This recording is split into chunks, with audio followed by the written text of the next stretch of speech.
Amanhã vai ter aula comigo. Eu cancelei a aula da outra turma que eu teria amanhã, liberei outra turma para ficar com vocês. Para vocês não terem mais prejuízo que estão tendo. Mas não se acostume com isso não, viu? Não tem professor para amanhã? Não, porque é aquela história, porque na sexta-feira já foi contratado. Só está esperando o RH liberar. E já faz 3 sextas que você não tem. Então, para vocês não ficarem mais penalizados, aí o que eu fiz? Liberei uma turma meia, eu vou passar uma atividade amanhã, que eles vão ter que vir antes. E vou ficar com vocês para adiantar o cronograma para vocês. Certo? Então, amanhã é aula normal. Eu só vou saber onde é a sala, que eu não sei. Certo? Mas tem aula. Como eu só estou na quinta, só sei a aula da quinta, né? Então eu vou ter que procurar saber onde é a aula da sexta.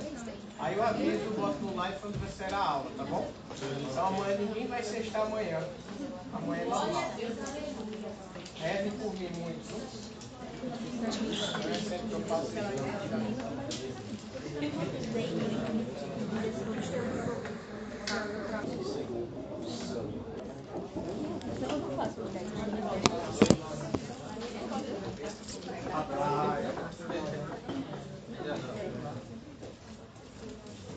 Pessoal, vamos começar aqui, ó.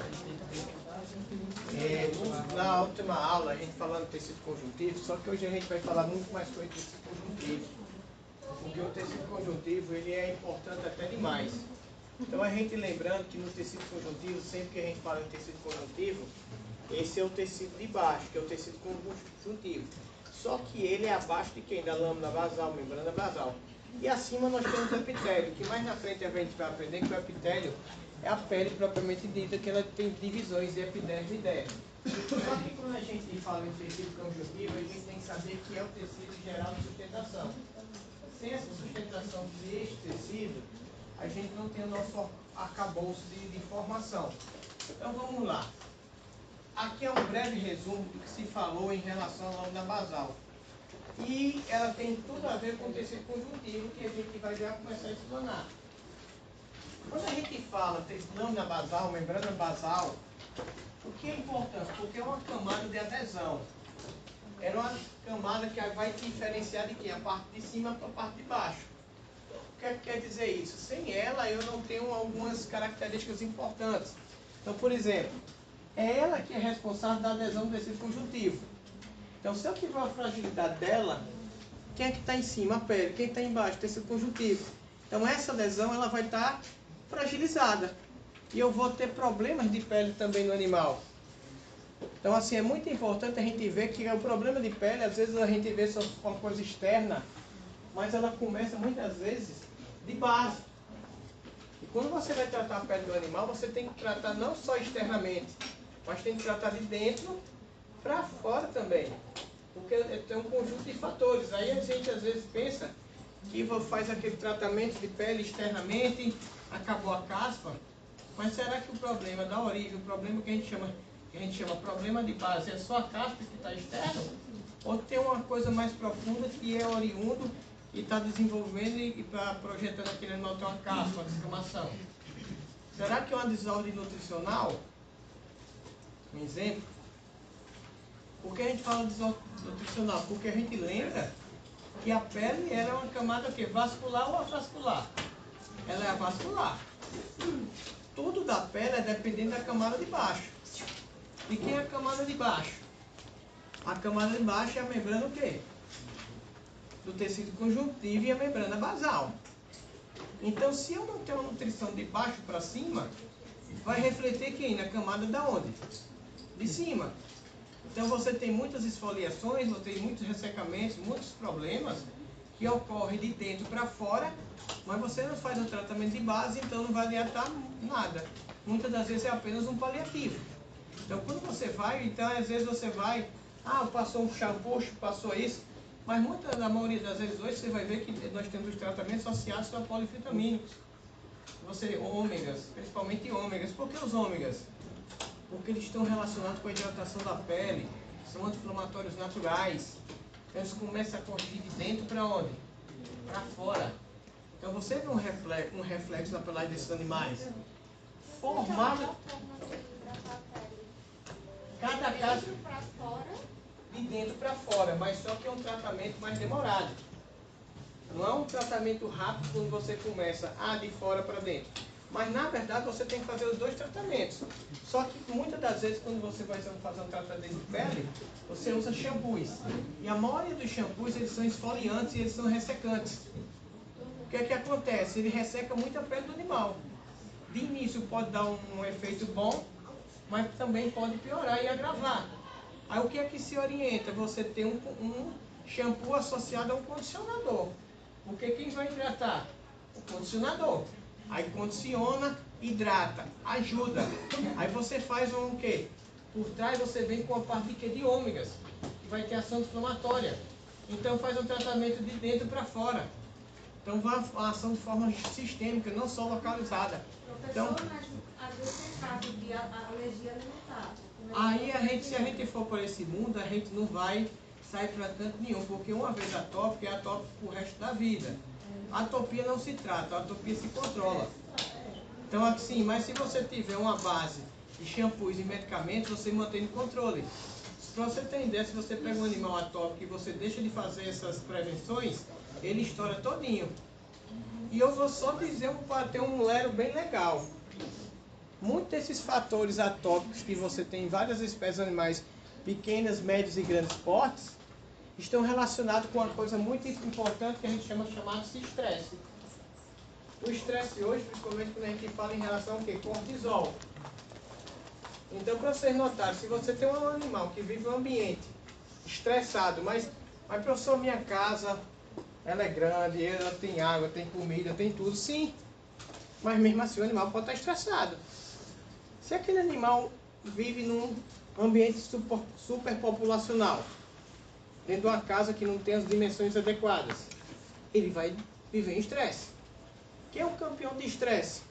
Felino. Vocês vão ver que o felino tem vários distúrbios de comportamento.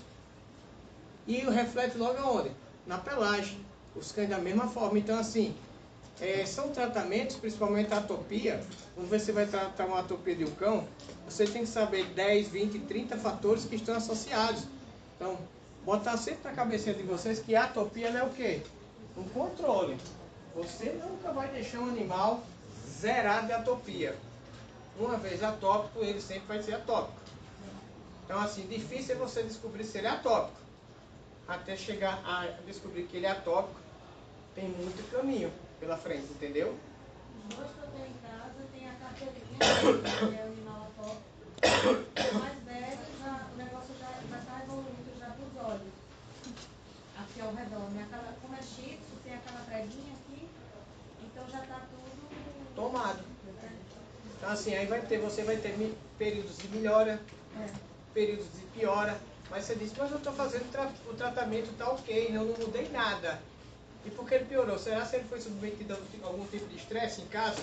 Que você acha que para você é comum e ele sofreu e você está achando que não mudou nada? Será que ele castrou em outubro, engordou 3,5 kg. A médica está suspeitando de outros problemas dele com relação. Pode ser. Olha o que foi que eu falei no início. Estresse. Estresse está relacionado com hormônio. E está relacionado com o quê? Com cortisol. Então é um caminho. E quanto mais você mexe, mais você vai achar uma possível possibilidade.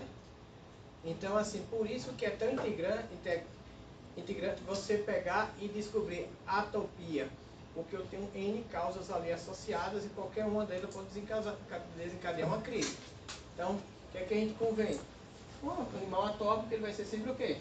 Atópico, com períodos de melhora. A função do veterinário do animal atópico é deixar ele equilibrado, em homeostasia. Mas vai ter períodos que ele vai sair do equilíbrio, como diz o outro, vai pipocar todinho. Depois volta. Aí você entra com ácidos graxos, aquelas pepetas, aqueles negócios, um polivitamínico, muda a ração disso, daquilo. Aí você vê que vai um conforto a mais, você tem uma melhoria de ambiente, são todos fatores que vão ajudando. Se ele não tiver infecção secundária de uma pele, você entra com antibiótico e assim vai. E você vai mantendo. Porque ele pode adquirir uma infecção secundária, pode ter um fungo, ter uma bactéria, ter um problema de sarna, tudo em função de uma atopia. E você sabe que você tem alguns tipos de micro-organismos que são próprios da pele do animal. Eles só precisam de uma oportunidade para quê? Aparecer. Aí para fechar com chave de ouro entrou uma malacésia agora. É, perfeito. Show. Então agora, é outro problema que você vai ter, porque a malacesiose é um problema assim, ó. Tenho pena de você. Né? É mais um problema para você e mais um problema no animal. Mas, enquanto a vida há esperança, tem contenta-se o controle. Então, para você ver como é importante a gente saber disso aqui. Formador de colágeno. Por que o que eu tenho a ver com a membrana basal e por que ela é importante? Porque o que aqui tem o colágeno? O colágeno é uma proteína, tá? Está relacionado com a resistência da pele. Olha que interessante. Filtração e seleção, porque ele filtra o que vai entrar. Então aqui está diretamente relacionado com o quê? Sistema o quê? Imunológico. Nutrição, por que nutrição? Porque né, abaixo dela que tem o quê? O tecido conjuntivo, que é um tecido que é fibroso, de maior ou menor quantidade de fibras, é mais rígido ou mais elástico, que ele é irrigado e inervado, tudo de baixo para cima. A pele em si, ela não vai ter nada. Tudo é dependente da camada de baixo. Por exemplo, quando você tem um sangramento, tudo é de baixo para fora. Quando você tem uma sensibilidade e você encosta em um ambiente quente, por exemplo, temos terminações nervosas na nossa pele. Os corpúsculos e vaterpacinas e Krause e etc, etc, que estão presentes aí, que vai dar sensibilidade. Ah, eu não tenho sensibilidade. Vem aqui para me mostrar como você tem. Deixa eu dar um beliscão em você. No instante tem uma sensibilidade, não tem? E essa sensibilidade está relacionada com o quê? Com a inervação. Então a gente vê que nosso corpo ele é todo projetado e tem todos os suas características. Então a gente tem que estudar. Aí aqui vamos começar a estudar algumas coisas aqui bem fáceis, que a gente fala da classificação das camadas. Porque eu tenho duas formas de classificar os epitélios. De acordo com a forma e de acordo com o número de camadas. Isso aqui é bem simples, bem prático, tem algumas imagens. Com as imagens vocês vão entender por que se torna simples e prático. Vamos para o número de camadas. Número de camadas eu só classifico isso só. Ou é assim, ou é assado. Ou seja, ou é simples ou é estratificado. Não vai mudar em nada. E como é que eu posso diferenciar o que é uma coisa simples do estratificado? Um epitélio que eu caracterizo ele como simples é aquela que só tem uma única camada. Você olha numa lâmina, num epitélio, se você só vê uma camada, pode ser em qualquer tecido. Ele é classificado como o quê? Simples. Ele teve mais de uma camada, já saiu da classificação de simples, é chamado o quê? Estratificado. Então aqui não é uma coisa difícil da gente entender. Se tem uma camada, é simples. Mais de uma camada deixa de ser simples, passa a ser o quê? Deu para entender isso? Isso é fácil. Aqui é o formato. Eu tenho pavimentoso, eu tenho cúbico, eu também tenho cilíndrico, prismático ou colunar, que é o mesmo significado. Mas professor, por que você botou os três nomes se tem o mesmo significado?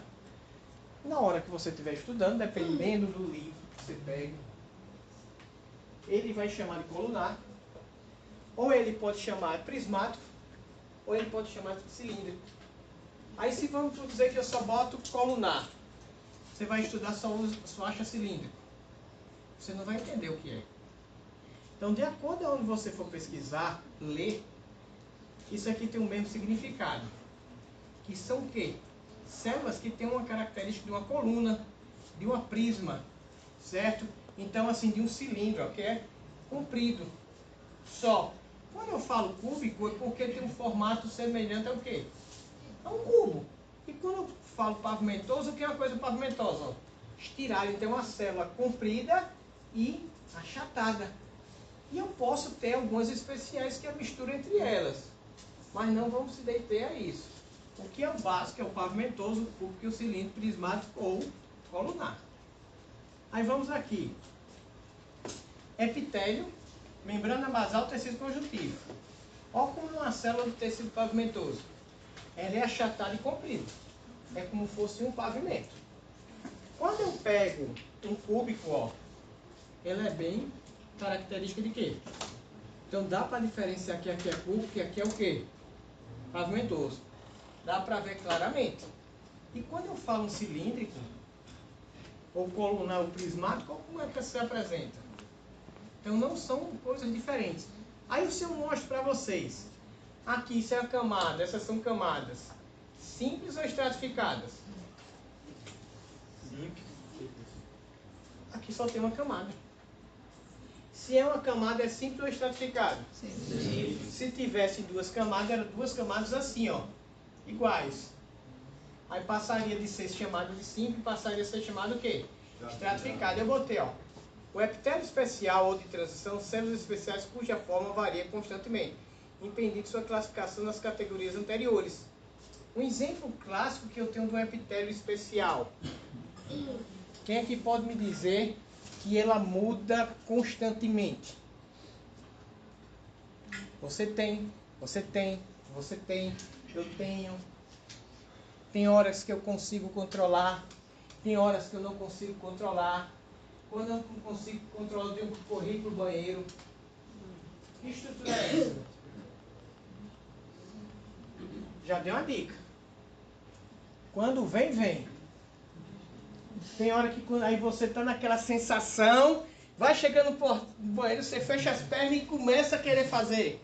Que estrutura é essa? Que quanto mais perto do momento, e dá aquela sensação que eu vou fazer nas calças. A bexiga. Urina. Vocês já tiveram aquela sensação que quando você quer ir no banheiro, prende, tá longe, você nem liga. Vai chegando no próximo banheiro, aquela sensação, eu não aguento chegar lá. Fora que você lembrou vai fazer 3 vezes, né? A primeira para você se ligar, a segunda e a terceira já... Nunca contei não. Eu nunca contei essa não, mas é nova para mim. Mas olha que interessante. Por que a gente diz que a bexiga tem essa característica especial? Porque eu tenho uma característica da bexiga, porque ela tem quantos formatos? 2. E são alguns exemplos. E qual seria o exemplo por que tem 2? Porque ela tem hora que ela está cheia e tem hora que ela está o quê? Vazia. Então nessa mudança de encher e diminuir, o que é que acontece? Os epitélios, eles mudam. Deu para entender? Então é classificado como epitélio o quê? Especial. Aqui, ó. Simples. E aqui já é o quê, ó? Olha a quantidade de camadas. Deu para ver aí? Então já vê que temos mudanças. É difícil você fazer essa classificação? Não. Se só tem uma camada, vai morrer sendo chamado de quê? Sim. Teve mais de uma camada, você nem olhe. Ele é o quê? Estratificado. Vem só.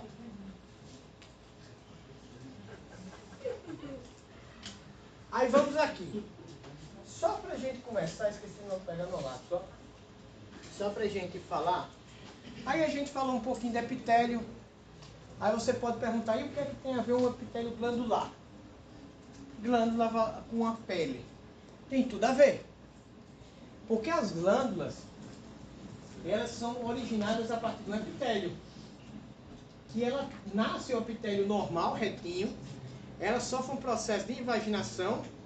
Nessa invaginação, o que é que ocorre? Ela vai ter uma formação de uma estrutura X, que ela vai ser chamada, ou vai ter uma glândula endócrina, ou uma glândula exócrina.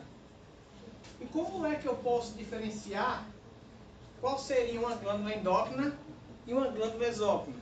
Mas a origem é a mesma. O processo de formação de uma glândula endócrina e exócrina é a mesma. Começa do mesmo epitélio, ocorre um processo de invaginação. Nessa invaginação ela se forma. Só que eu tenho 2 formatos que ela se formam. E na hora que eu visualizo uma e outra, como é que eu posso diferenciar? Essa aqui e esta daqui é endócrina e essa é exócrina. E o que faz uma glândula endócrina e o que faz uma glândula exócrina de diferente? Ou elas fazem a mesma função? Quem tem contato com o meio externo?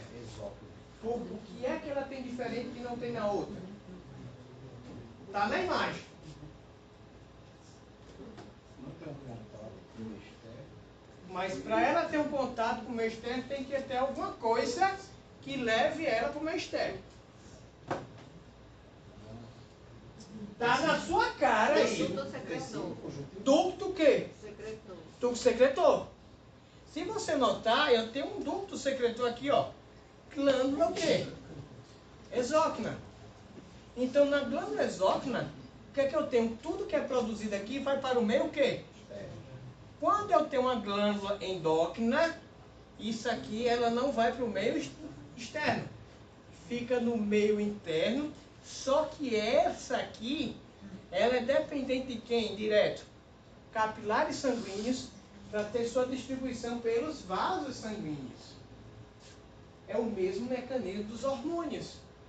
Os hormônios, a ação é endócrina ou exócrina? Endócrina. E como é que ele ocorre a sua função dos hormônios? Através de quem? Sistema circulatório. E age em tecidos o quê? Específicos. Então a gente já sabe que nós temos exemplos de glândulas exócrinas que nós temos nos animais. Glândula sudoríparas. Exócrinas. Né? Exócrinas, transpiração. Será que a transpiração no animal ela é importante para a sobrevivência do animal? Controle de temperatura. Controle de temperatura. Vamos ter um exemplo. Quem dos animais que vocês conhecem que tem uma alta taxa de sudorese? Cavalo. Equino, não é isso? Aí vamos dizer dos pequenos animais. Cachorro tem glândula sudoríparas? Como é que ocorre a transpiração dele? Só pela língua. Já é um diferencial, não é? Aí eu pergunto, a transpiração de outros animais é só pela língua ou é só pelas glândulas? Eu tenho outro tipo de glândula que eu posso ter? Eu tenho vários tipos de glândulas. Será que a glândula, por exemplo, eu vou citar uma glândula aqui. Será que esta glândula é importante? As glândulas salivares? As glândulas salivares são endócrinas ou exócrinas? Exócrina. Exócrinas. Secreta o quê? Saliva. A saliva é importante para quê? Alimento. A digestão. Digestão. Aí, o início da digestão começa aonde? Qual a principal enzima da digestão da boca? Que tipo de amilase? Não. Não. Eu vou de acordo com o freguês. Então, respondendo, a gente vai andando. Amilase o quê? Salivar. Degrada o quê? Hã? Proteína. Não. É uma enzima. O que é uma enzima? Tá aqui na festa, vai se queimar. É o amido. Todos os animais degradam amido. Qual é a espécie que não degrada amido? Maltose e o açúcar.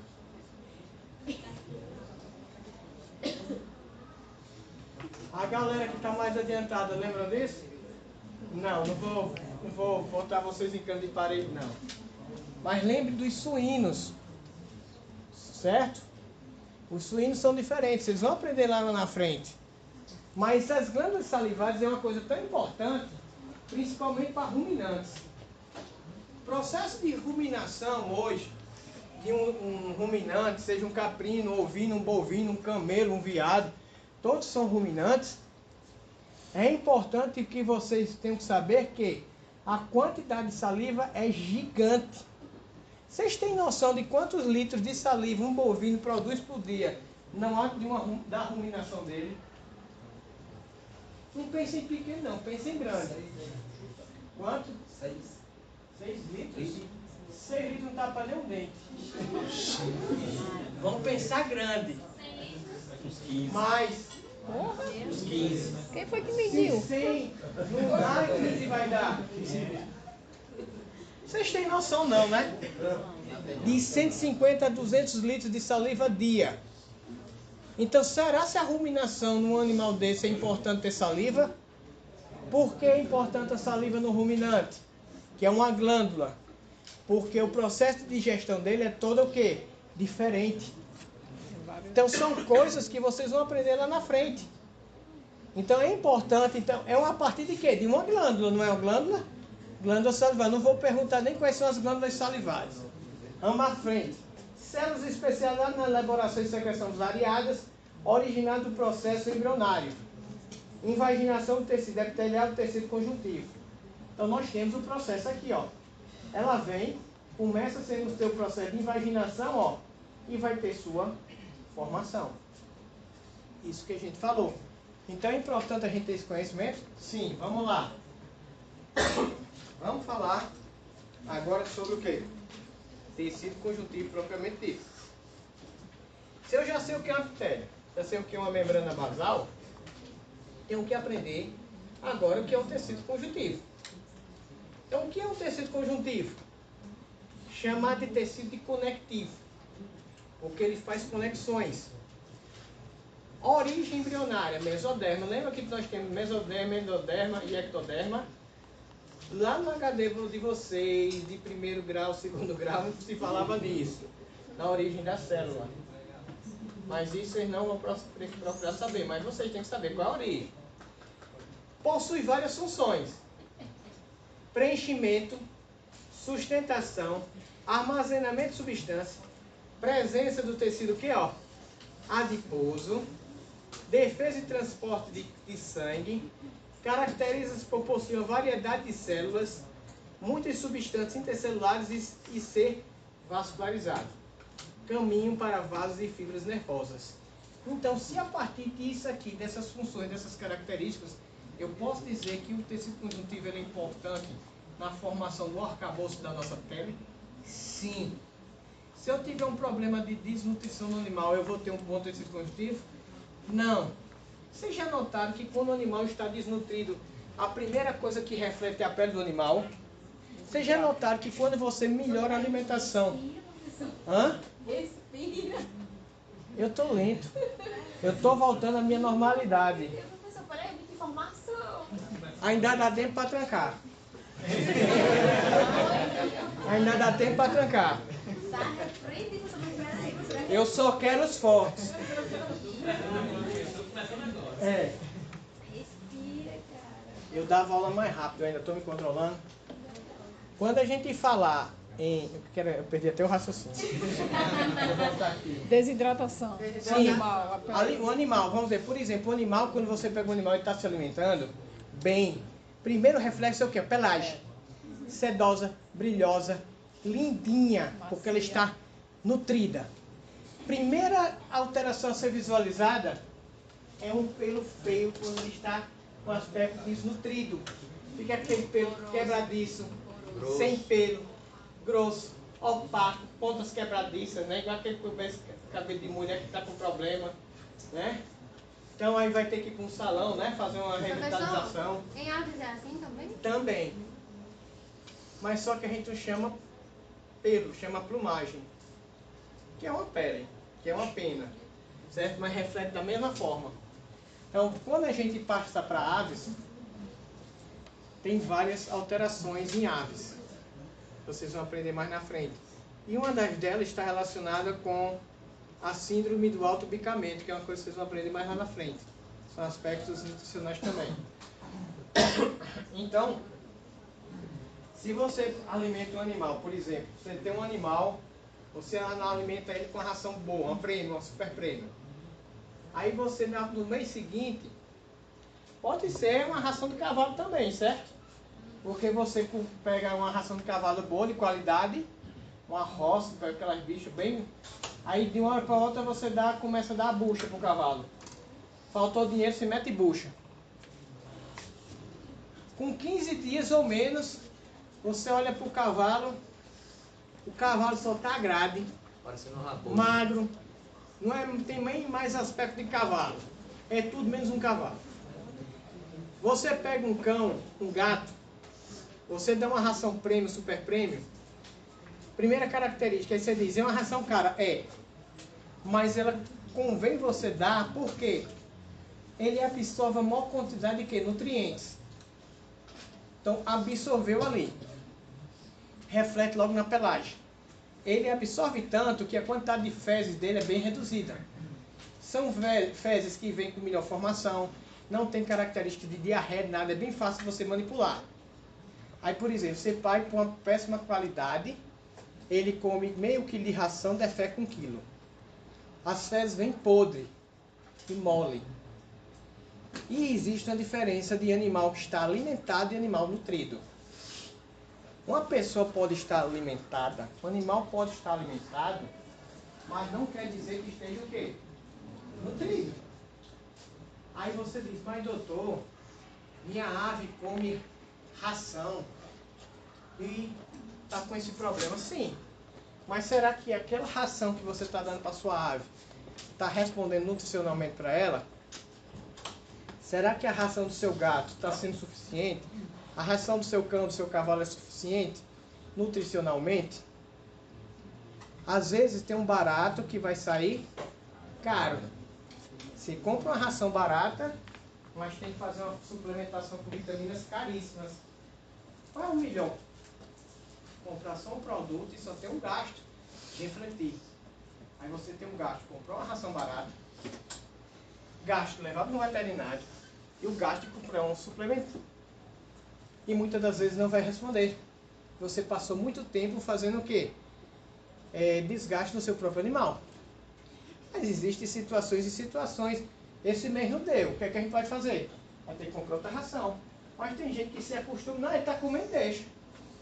Será que isso é bom? Professor, minha cachorra, ela só come um tipo de ração de um sabor. Sempre que a gente coloca outra tipo de ração, ela vomita. Tem algum conselho para isso? Porque a gente já tentou várias coisas. Faz o pix que a gente resolve. Nem toda mágica, não. Aí tem um trabalho de comportamento. Você introduzir um pouco de uma com a da outra. Tentar fazer isso, ou então você mudar para outra ração, tentar. Mas assim, são coisas que às vezes o animal ele fica habituado e só vai para aquela. Por mais que você tente mudar, ela não vai se dar com outra ração, porque você já viciou. Mesmo sendo o mesmo sabor de outra marca, ela... Tem animais que acontece isso, então assim é uma coisa diferente. Mas às vezes acontece, não é sempre, mas acontece. Mas existem muitas coisas de distúrbio de comportamento que pode estar envolvido também. Pode ser outra coisa que pode estar fazendo com que ela não venha comer. Que ela tem uma memória de alguma coisa que correlaciona, ela diz, não vou comer porque lembra disso. Existem esses fatores também, certo? Mas fazendo um pix a gente soluciona. Brincadeira, pessoal. Tecidos conjuntivos características. São responsáveis pelo estabelecimento da pele, manutenção e formação do corpo. Então, quando a gente já diz pele e formação do corpo, a gente já está dizendo qual a importância desse tecido. Quando eu falo matriz extracelular, é o que contém dentro do tecido conjuntivo. O que é que nós temos dessa matriz? Se conecta com células e órgãos, dando dessa maneira suporte aos tecidos. A matriz extracelular, ela tem, dependendo do tipo de tecido conjuntivo, vocês vão ver que tem tecido conjuntivo que tem muita matriz extracelular e pouco componente celular. Você vai ter matriz extracelular, dependendo do tipo de conjuntivo, que tem pouca matriz e tem muitas células. Por quê? Nós temos os tecidos conjuntivos com classificações. E cada classificação de um tecido conjuntivo tem uma característica que a gente vai ter que citar para vocês. Mas a gente tem praticamente dois tipos básicos de tecido conjuntivo que é importante a gente saber. Que é o tecido denso, tecido conjuntivo denso e o tecido conjuntivo frouxo. E o que vai diferir de um para o outro é a sua capacidade elástica e a quantidade de fibras que tem um em relação ao outro. Aí isso vai ter a quantidade de células, matriz celular, aí ele vai ser classificado em modelado, não modelado, mas isso é fácil de identificar. Então o principal componente desse conjuntivo é o MEC, matriz extracelular.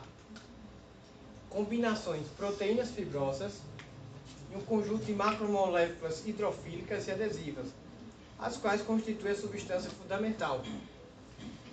Ou seja, você vai ver alguns tópicos que a gente chama substância fundamental ou substância amorfa, e tem referência a quem? Ao MEC. Toda vida que se fizer correlação MEC, substância fundamental ou substância amorfa, está falando da constituição de quem? Do tecido conjuntivo. Então olha aqui que interessante, tecido conjuntivo. E nós temos um tecido conjuntivo. Só que eu tenho características gerais. Funções distintas, células separadas, uma alta concentração de quem? De MEC, de matriz extracelular, densidade de células baixa, de uma forma geral. E ele é o quê? Vascularizado. Então eu já sei que quando eu falo em tecido conjuntivo, eu tenho que saber que ele tem uma matriz extracelular em grande quantidade. Só que a quantidade de matriz e a quantidade de fibras é que vai diferenciar a sua classificação. Mas ambos possuem o quê? Uma grande quantidade de matriz extracelular, que é a substância amorfa, que é a substância fundamental, que é o MEC. Densidade celular. Densidade está relacionada ao número de células. Não possui muitas células, é uma densidade baixa. Mas a principal característica dele é que ele é o quê? Vascularizado. Então ele vasculariza de baixo para onde? Para cima. E lembrem que a pele, a gente fala pele, que é dividida em epiderme e derme, é caracterizado por ser avascular. Deu para entender isso, né? Funções. Conexão e sustentação de tecidos e órgãos. Será que tem muitas funções com isso? Constituição, conexão e sustentação de tecidos e órgãos. Nosso corpo é só formado de tecidos e órgãos. Então constitui tudo do nosso organismo. Transporte de substâncias, difusão, passagem pelas membranas, função imunológica, reparação tecidual. Mas, professor, reparação tecidual, o que tem a ver com tecido conjuntivo?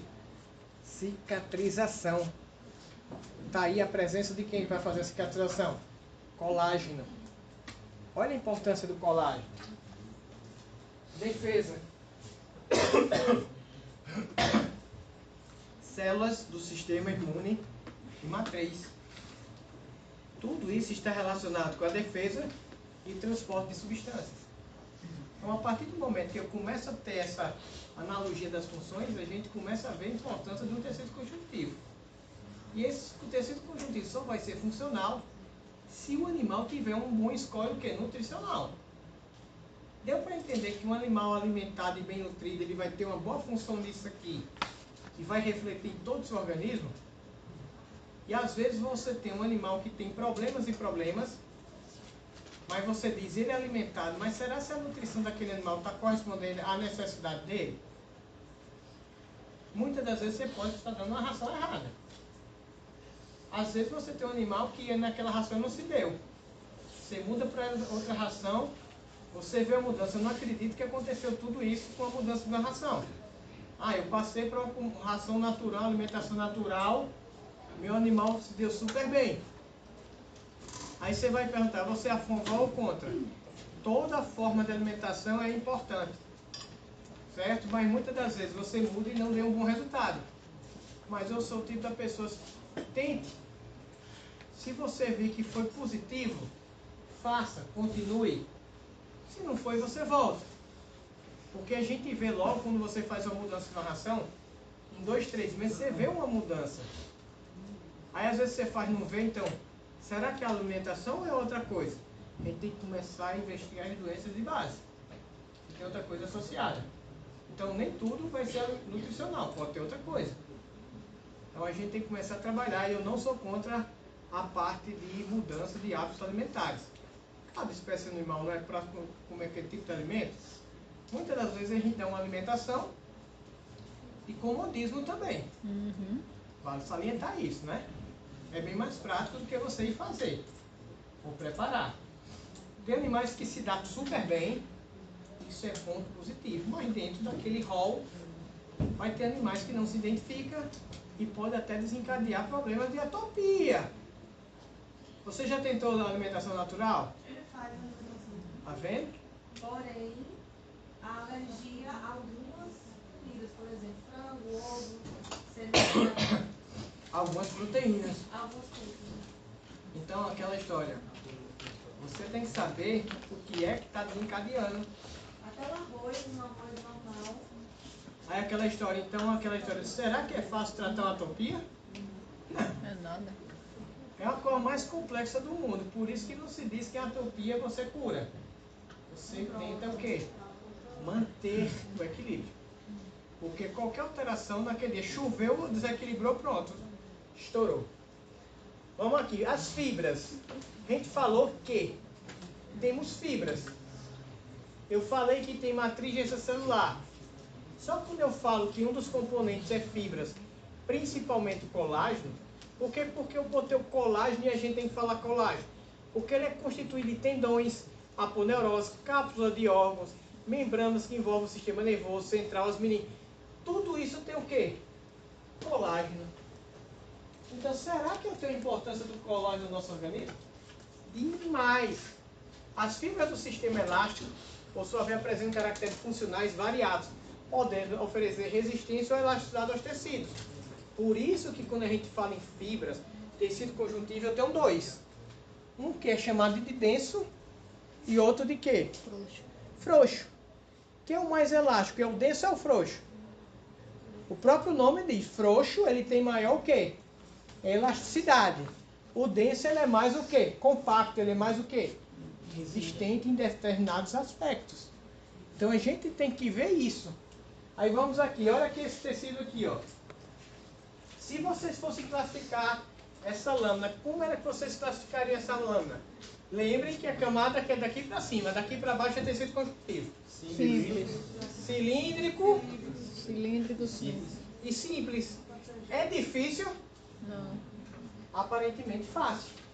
Daqui pra baixo, sim, só considera Ó. da parte pra cima, né? Vamos aqui, olha que interessante.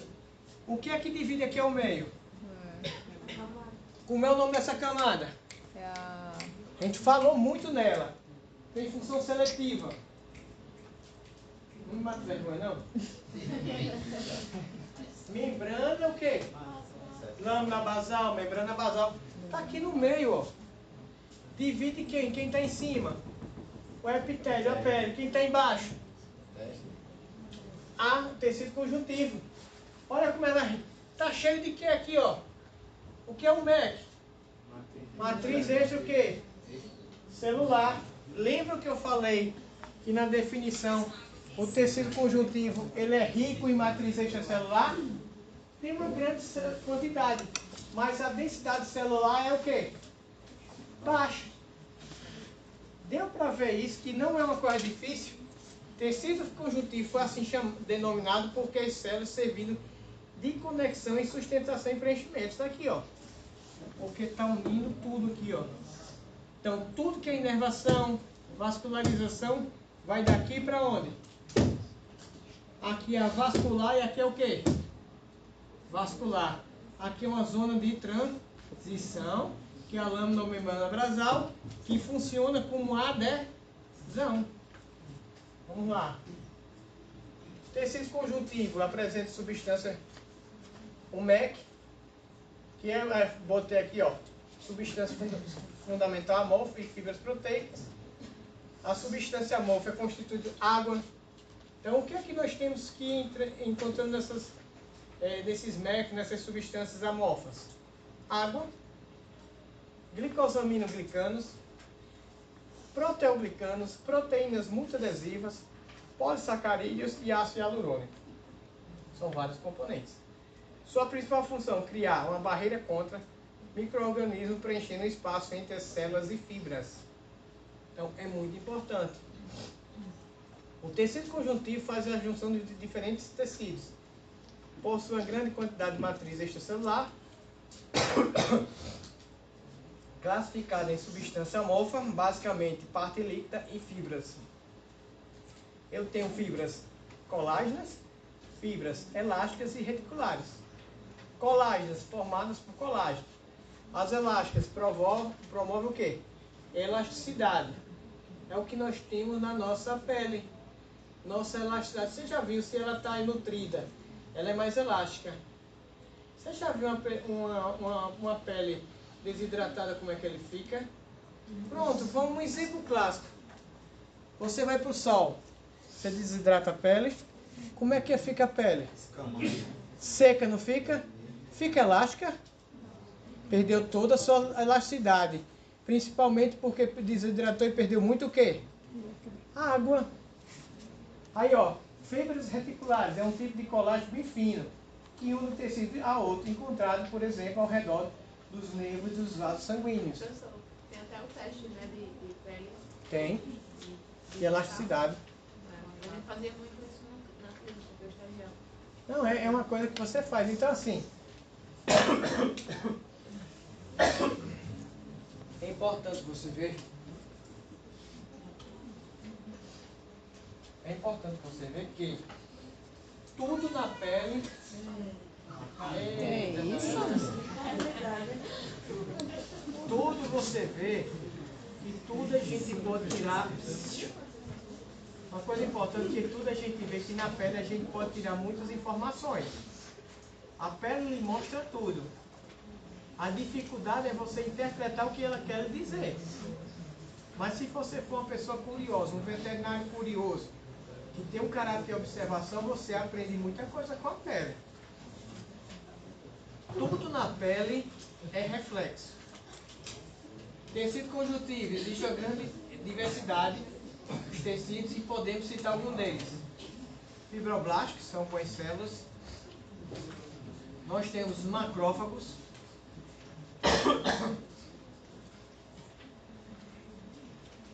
Nós temos mastócitos. E nós temos plasmócitos. Tudo são tipos de células que estão presentes no tecido conjuntivo.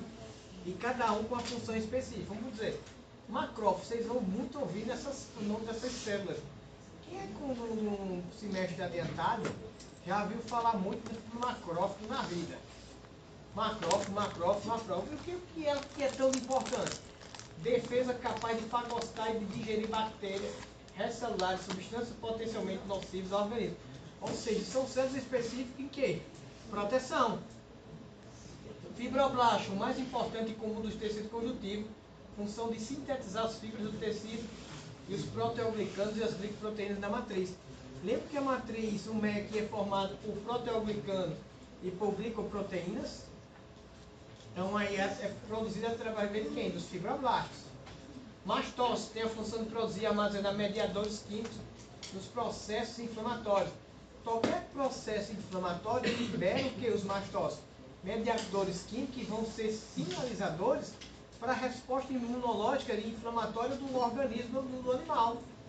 Então, por exemplo, se você tem uma lesão de pele, você tem um processo inflamatório, vai ter uma liberação de quê? De processos inflamatórios em relação a mediadores químicos, dizendo que está acontecendo um processo inflamatório e que o organismo tem que atuar naquela região. Então, aqueles soldados responsáveis em fazer a defesa contra aquele foco primário de infecção é que vão atuar lá. Aí tem neutrófilos, eosinófilos, tem basófilos, tem monófilos, tem vários tipos de células. Plasmócitos, sintetiza e secreta anticorpos. Fundamental na relação antígeno-anticorpo. Então, imunoglobulinas, leucócito, célula de defesa adiposa e armazena gordura. Então, quando a gente vê que nós temos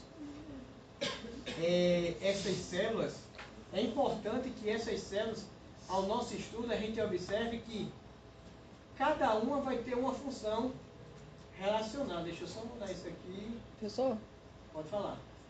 você pode dizer só a diferença entre essa segunda e a última? É só a gente aqui. A segunda, que é o macrófago, E a última? e o adiposo, Não, a penúltima. plasmócito. Isso. Porque é o seguinte, esta aqui é uma célula que ela já está presente, ela já está pronta. E quando eu tenho essa aí, que é o plasmócito, que ela vai sintetizar e vai secretar anticorpo, o que é um anticorpo? Anticorpo é um produto que é originado do nosso organismo a partir de um corpo estranho que entrou. Então sempre vocês vão aprender, quando vocês forem ver a parte de imunologia, que é a relação antígeno-anticorpo. Então sempre eu comparo antígeno-anticorpo como sendo o quê? Relação self e não self. Certo? Então o antígeno é aquilo que está de fora, que não nos pertence. Então assim, você pega um vírus, entrou no seu corpo, ele é um antígeno. Só que para me combater aquele vírus que penetrou no meu organismo, eu vou ter que ter um soldado específico. E esse soldado específico seria um anticorpo, que é produzido a partir do nosso sistema imunológico, que é produzido através de estímulo de quem? Dos plasmócitos. Então, para você ver como é um negócio, só que não é tão fácil e tão simples como é isso não. É um mecanismo bem gigante que vocês vão aprender como ocorre as cascatas, os ativadores. Quem não gostar de imunologia vai endoidar, porque é o final do semestre todinho, quando começa a passar essa disciplina, eu acho que é só umas 6, 8 aulas só em imunologia. E assim, é massa e é pesado. Entendeu? Chega um horário Pesado que- é tudo nesse curso. Hã? Então, pesado é tudo no curso. Não, então, aquela história. Os veterinários pensar que é um curso fácil, não é. não é não. Você tem que estudar. E quando você pensa que sabe, sempre aparece alguma coisa para dizer que você não sabe. A Então, médica assim, lá do hotelzinho a até gente- hoje ela a gente continua tem que estudando. estudar todo dia, sempre tem que estar estudando. Por mais que você, eu já li isso, estudei, vá atrás que alguma coisa que você leu, você não viu naquela leitura, e quando você lê de novo aparece. Eu li isso ontem, não tinha, e apareceu hoje, não, ele está no mesmo canto, você que não viu. É. Entendeu? Então, assim, ela é uma coisa muito dinâmica, não é uma coisa fácil de se estudar veterinária. Então, assim, eu digo que o curso veterinário é um pouquinho mais difícil que a medicina humana, porque a gente tem várias espécies animais.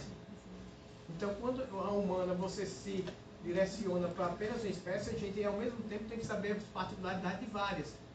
Então, se torna um pouco mais complicado. Então, assim, você tem muitas particularidades e eu acho que o curso veterinário não era para ser 5 anos. Era para ser uns 8 anos. Para dar É. tempo, ver tudo com calma, né? Porque é muita coisa. É.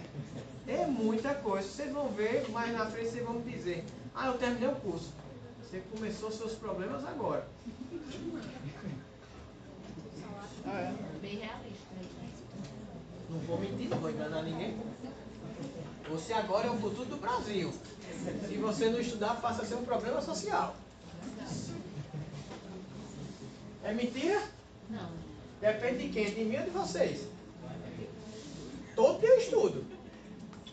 Todo dia eu brigo com a mulher, brigo com o menino. Não, deixa eu estudar um pouquinho. Porque sempre vai ter alguém que vai perguntar alguma coisa que a gente não sabe. Sempre. Aí aqui é só para melhorar aqui, né? Esses diagramazinhos bem massa. Divisão do tecido conjuntivo. Ele é dividido em tecido conjuntivo propriamente dito, propriedades especiais e tecido conjuntivo de suporte. Quando eu falo tecido...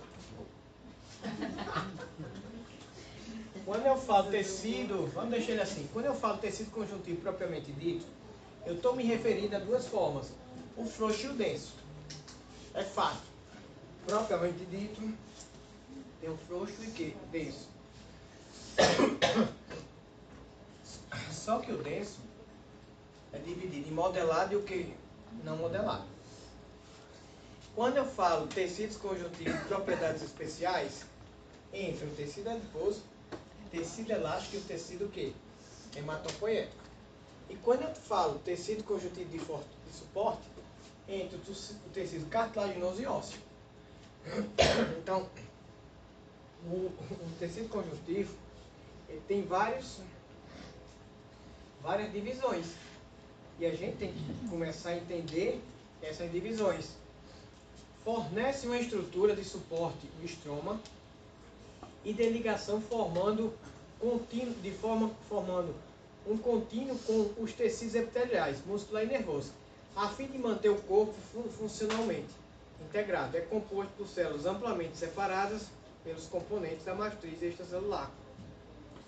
Fibras, substância fundamental amorfa. Foi o que falamos. Eu tenho as fibras, que vai ser o X da questão, que vai classificar em denso e frouxo. Olha aqui o tecido conjuntivo.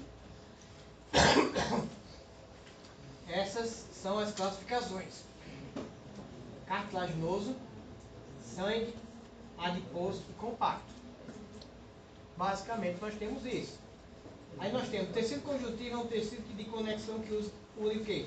Tecidos servindo para sustentação e crescimento. Nos primeiros slides eu falei isso, não falei? Aqui ele, olha o que nós temos dentro dele. Será que eu tenho muita coisa dentro do conjuntivo? Tenho. Eu tenho célula adiposa? Tenho. Relacionado o quê? Gordura. A gordura funcionalmente é bom? É, porque tem um aspecto nutricional, aspecto energético. Melanócitos, o que são melanócitos? Estão relacionados com a pigmentação da onde? Da pele.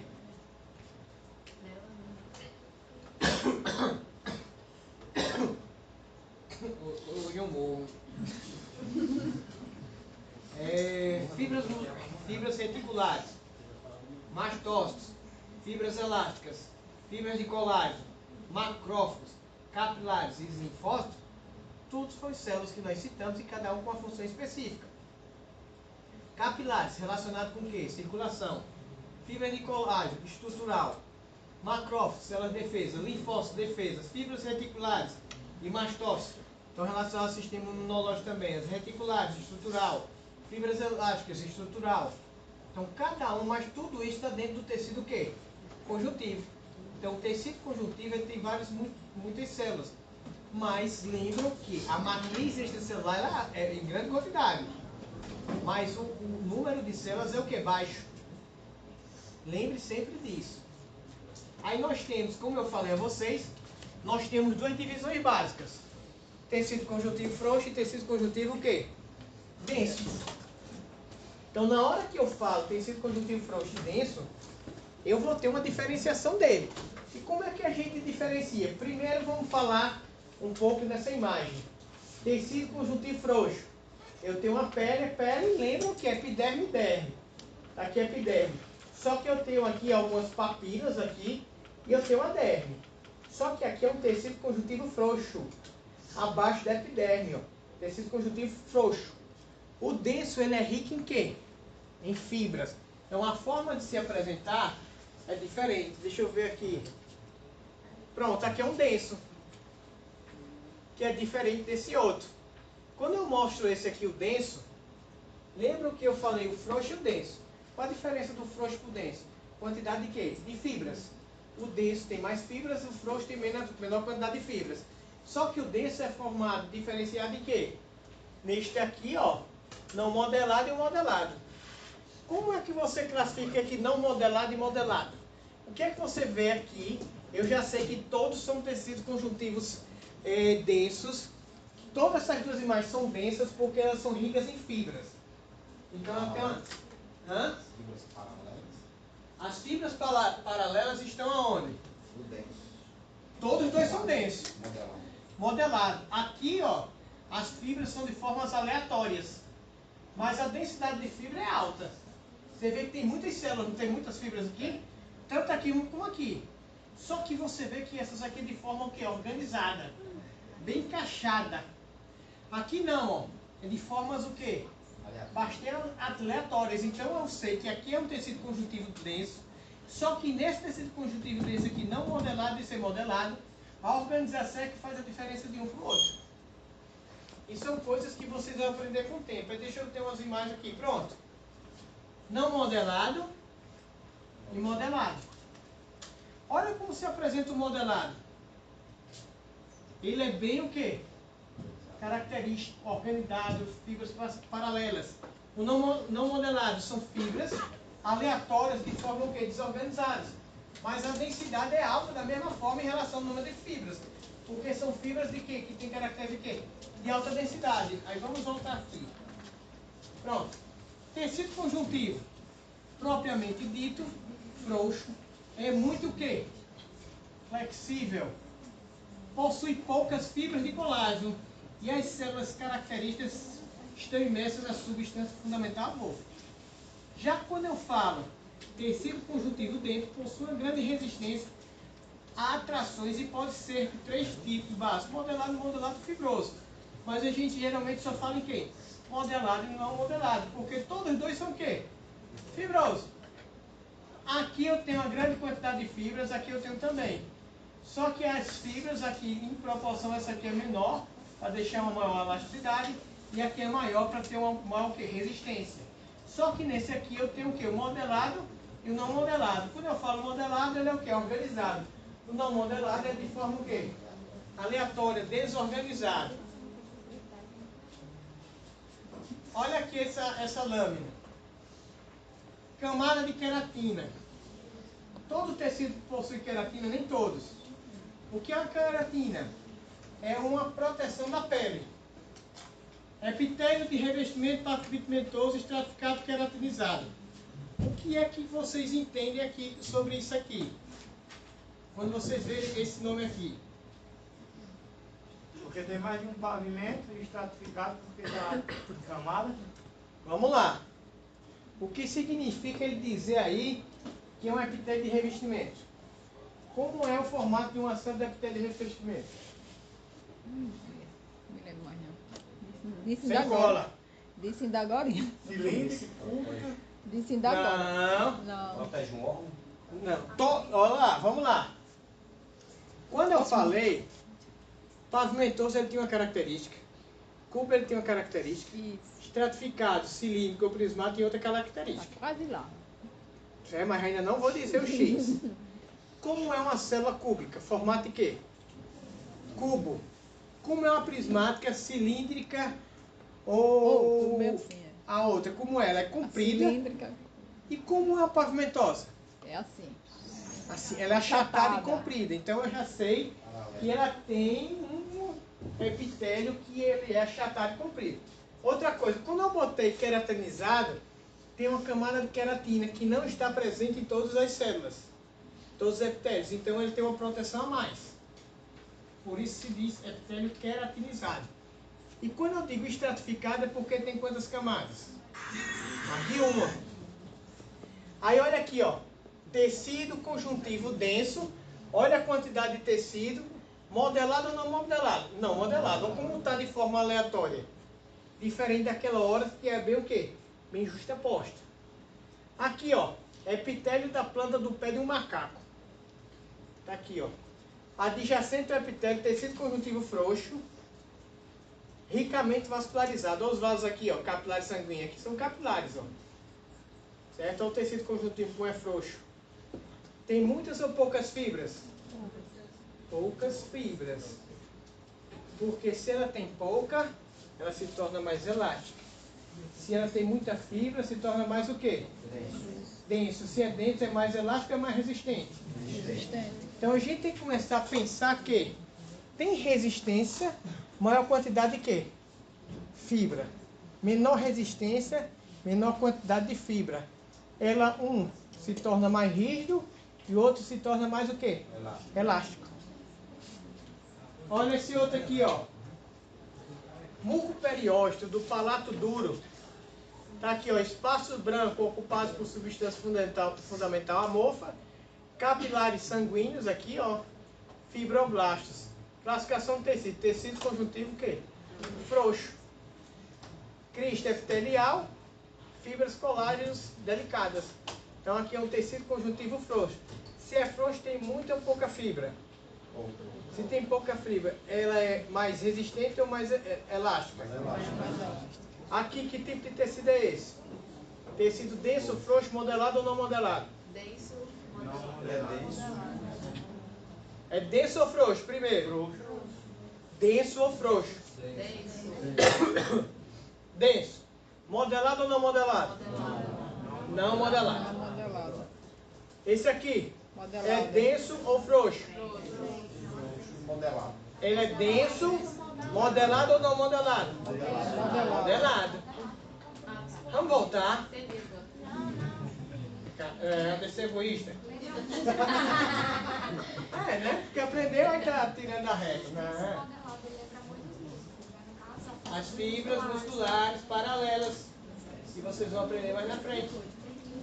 Com o tal de Uchoa, porque se dá um aluno e o Uchoa dá no outro. Então aqui, ó, tipo de tecido denso. O outro é o quê? É denso ou frouxo? Esse é denso. Denso é modelado ou não modelado?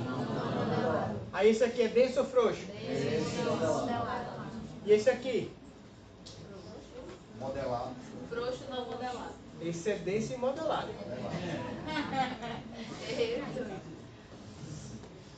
Não, aqui é para saber, né? A pergunta é denso, frouxo, modelado ou A não modelado? definição, Não até, responde, a não. definição até que tá legal. O que não tá muito legal é quando a gente olha para a imagem, para identificar Mas o qual X é da o questão- frouxo e qual é o... O X da questão é essa, você não Que vai é de- aprender na primeira imagem. A definição. Aí você vai ter que procurar um atlas de histologia, depois de 100 lâminas aí você começa a identificar.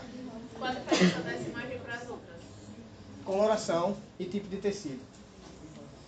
Então cada tecido vai ter uma característica, cada coloração vai ter um tipo de característica. No caso, cada um vai ser denso ou frouxo ou modelado. Isso, mas os formatos vão ser de caracteres diferentes dependendo da coloração do tipo de tecido, porque cada tecido tem uma característica própria. Certo. Não, é certo e difícil. Isso aí, certo. Eu tô assim, caramba. Isso aqui são só alguns exemplos. Aí lembra que nós falamos de quê? A gente falou muito em quê? Em colágeno. Então, colágeno é uma proteína de origem animal encontrada na matriz extracelular, no MEC, formado por fibras resistentes. Então, eu já sei que colágeno está relacionado a quê? Resistência. É uma das proteínas mais abundantes no reino animal, estando presente principalmente nos tecidos conjuntivos e nos ossos. Unhas, cartilagens, ossos. Aí nós temos no pelo, tecido conjuntivo e na derme, todas elas possuem o quê? Esse santo remédio chamado o quê? Colágeno, que é uma proteína. Então a gente tem que saber que ela é importante demais. O colágeno é uma proteína constituída por 3 polipeptídeos helicoidais associados a uma tripla hélice. Isso aqui, ó, formato helicoidal associado a uma tripla hélice. Essa proteína forma fibras que ficam embebidas em uma rede de proteoglicanos, moléculas constituídas por uma proteína central de cadeia de carbono. Tais fibras são bastante resistentes, o que configura sua função estrutural, dando sustentação, resistência e elasticidade aos locais onde se encontram, como tecidos conjuntivos, ossos, músculos, lissos, tendões, entre outros. Então você vai ver que muitos produtos que são indicados para problemas de displasia coxofemoral vai ter o que na sua composição? Proteoglicanos, polipeptídeos glicanos, que estão relacionados com o quê? Cartilagens e que consequentemente tem ação anti-inflamatória. Será que é importante? Se vocês começarem a pesquisar, tem rações hoje no mercado que já tem na sua composição os glicoproteínas, os proteinoglicanos, algumas rações. Não vou dizer o nome das rações porque eu não estou vendo nada disso. Mas a gente sabe que já tem rações no mercado que já tem na sua composição. E é muito interessante vocês começarem a pesquisar isso também. Principalmente para animais de grande porte, que são os animais que são mais susceptíveis a ter esse problema de displasia. O pessoal fala até só brincando, né? Que fazendo colágeno caseiro. Não rola.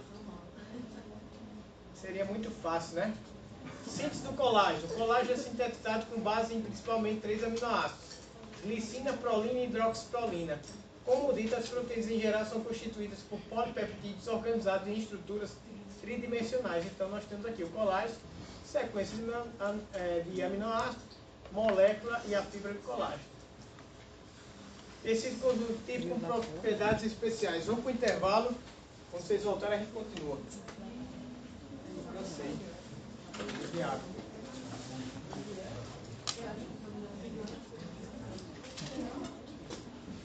Quer intervalo não, a gente continua. Não, continua pra gente ir embora. Correr pra dormir.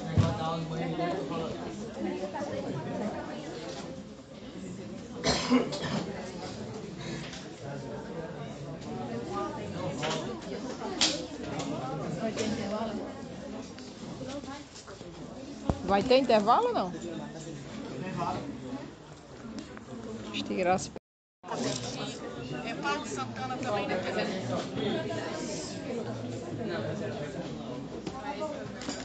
A gente vai dar poucos slides agora, que minha garganta começou a doer, entendeu? Tá aquela história. Dei muita aula de manhã, agora de novo, amanhã vai de novo ter de novo, de noite vai ter de novo, né? Então aquela história, eu tenho que me resguardar um pouquinho para amanhã, para chegar à noite eu estar vivo também. Eu já tô assim, já tá começando a doer, já tá começando a doer. Não tinha tossido uma vez hoje. Nada. Esse ar. Não, aí vem ar, vem tudo, estresse, então pronto, tudo acaba com a gente. Então assim, eu vou falar um pouco, vou falar agora bem mais lento. Tentar, né? Em prol de mim. E vou falar poucos slides. Aí amanhã à noite vocês têm aula comigo de novo, certo? Só vou saber qual é a sala. Aí eu mando para os líderes para dizer qual é a sala. Mas que tem aula, tem. Você vai ter quanto? Não, eu venho. Nem que seja puxando a cadeirinha, eu venho. Se eu assumir o compromisso, eu venho. Nem que seja para dar boa noite, mas eu venho. Tá certo. Então vamos lá, pessoal. Quando a gente fala, por exemplo, tecido hematopoético, que faz parte de um dos tecidos do tecido conjuntivo, esse é um tecido de grande importância, principalmente no fato de que, quando eu falo hematopoético, eu estou me referindo ao que? Sangue. Então, será que tem alguma importância o sangue para a gente? O sangue é vida, é tudo.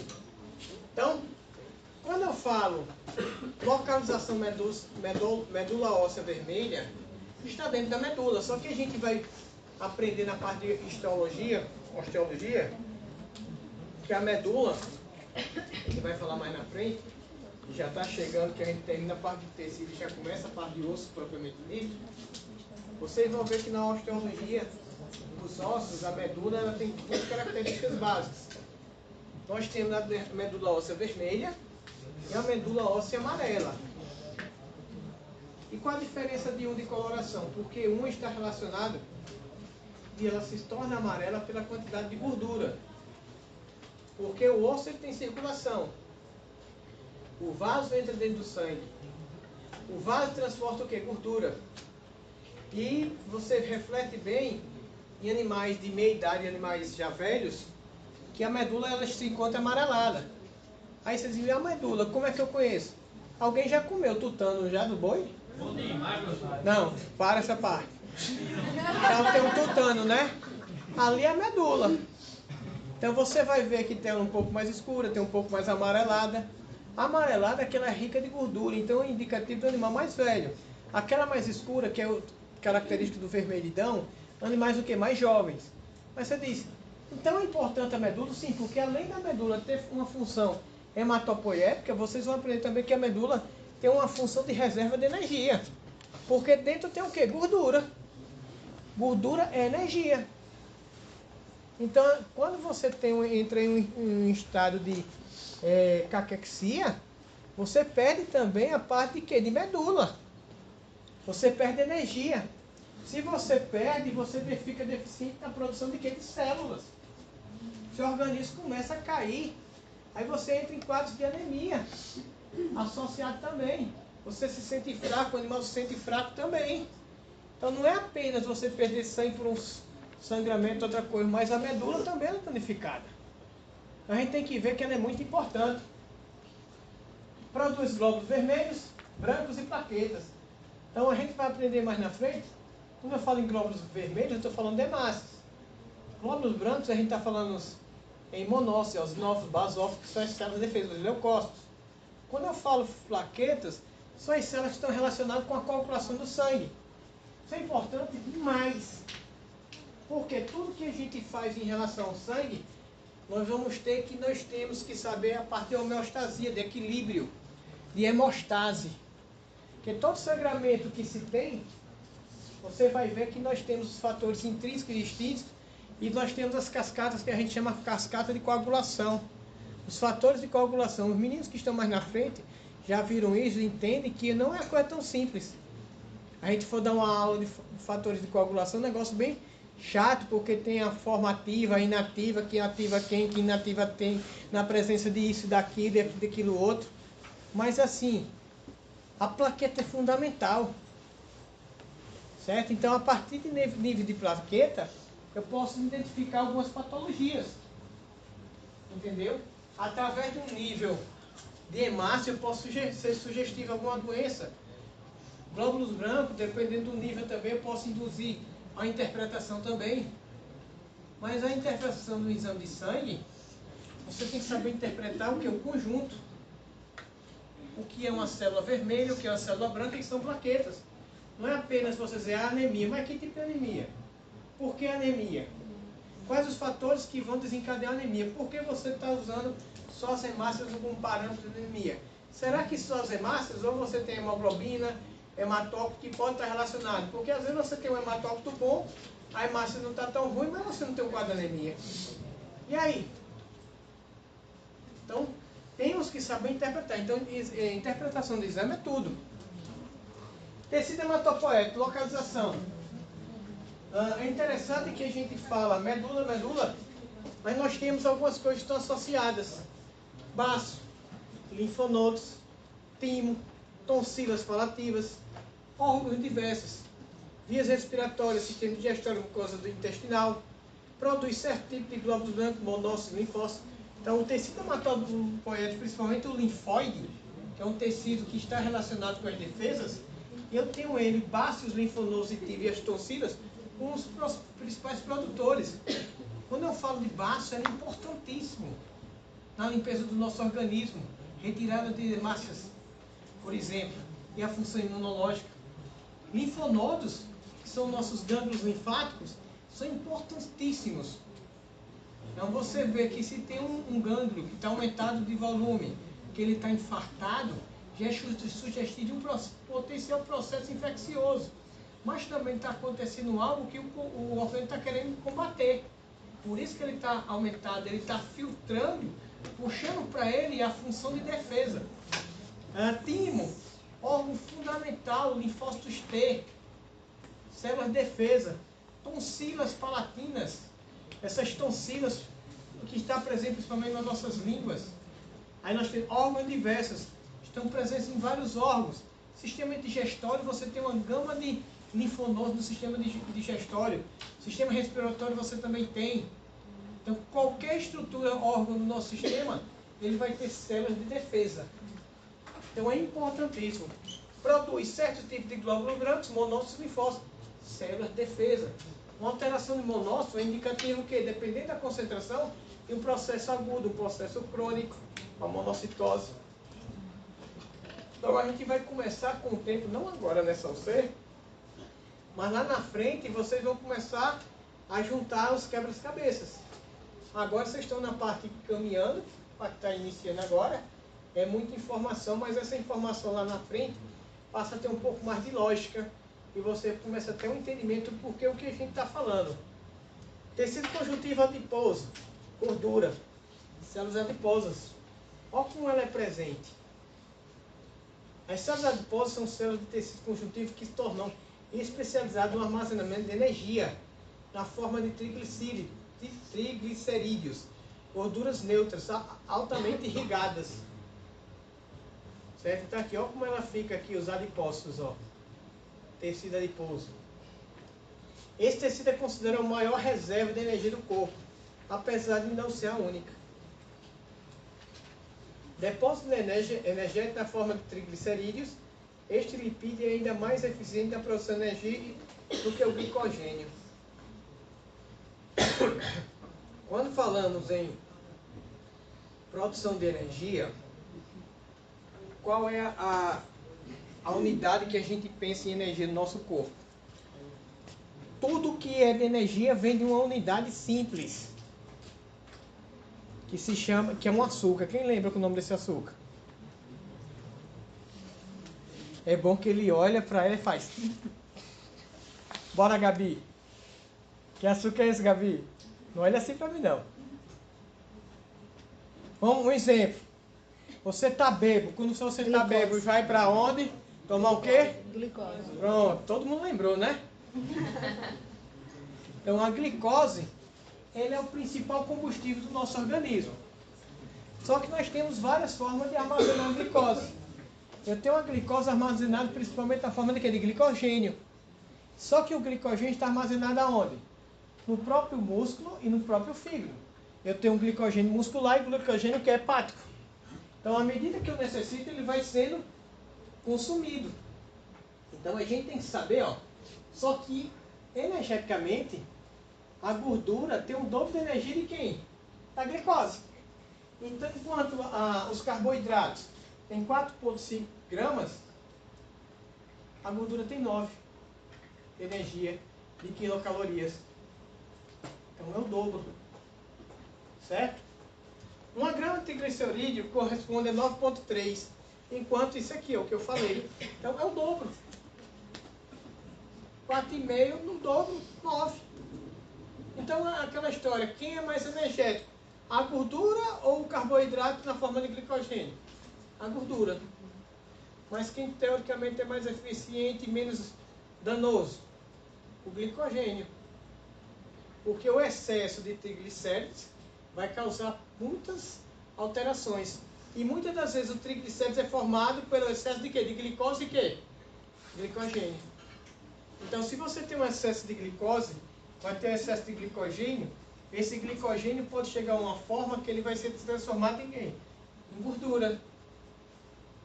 E essa gordura vai ter que ser armazenada em algum canto.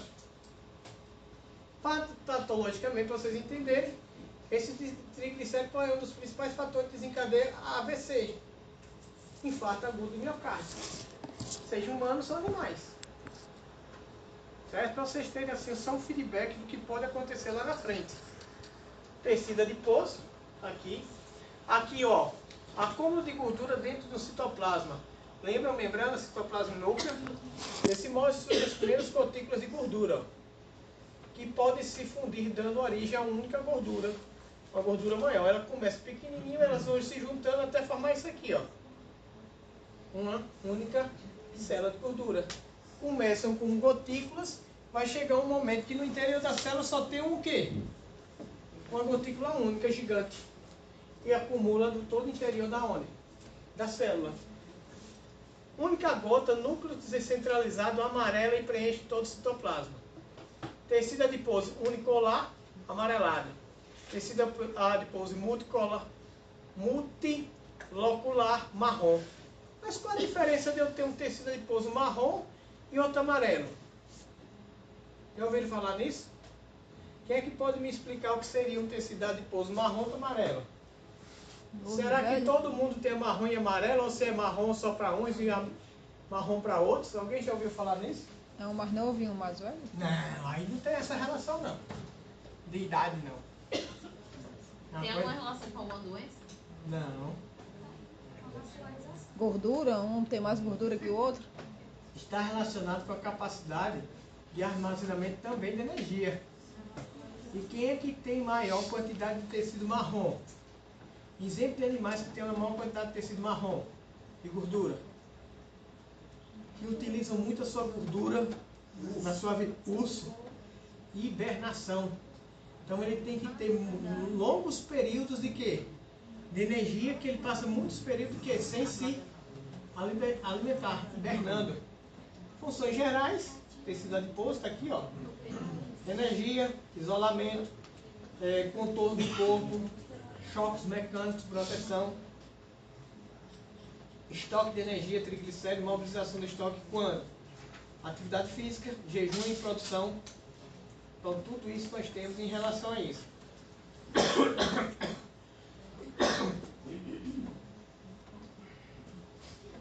Aí, ó. Aí nós vemos que estes animais são animais que têm uma camada de gordura bem maior, né? Isso é um bisão, é pessoal. Não. Isso é equino. Só que é de regiões frias. Você vê como a pelagem é diferente e é um tecido bem espesso. Professor, búfalo também? Não. Não? Não, búfalo não. Mas dependendo do búfalo, que tem em regiões frias. Sim. Muito frias, mas não é muito comum o tipo de gordura. É bem característico mais de ursos. Sim. Certo? São as regiões bem mais frias, mas o búfalo tem, mas não é tão quanto o urso. Sim. Mas não é... Comparado ao urso, né? Isso, aí tá aqui as colorações que vão mudando.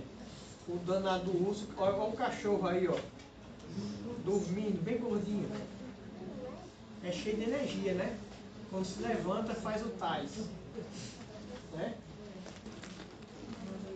Deixa eu ver, isso aqui a gente já falou. Já falou. Sim. Quais os critérios de classificação do tecido adiposo? Localização da gordura. Dentro do tecido adiposo pode levar histologicamente para ser considerado branco e ou marrom. O branco, única gota, núcleo descentralizado, amarela ou preenchendo todo o citoplasma. Marrom, núcleo central, amarrosado, alta vascularização. Maior teor de quê? Energia, produção de calor e manter a temperatura. Animais que realizam hibernação em maior quantidade. Então, a gordura marrom, ela é característica de animais que fazem o quê? Hibernação. Porque eles passam muito tempo sem o quê? Sem a sua característica de quê? Alimentação. Então você vê que ele vai dormir gordo e acorda o que, magro?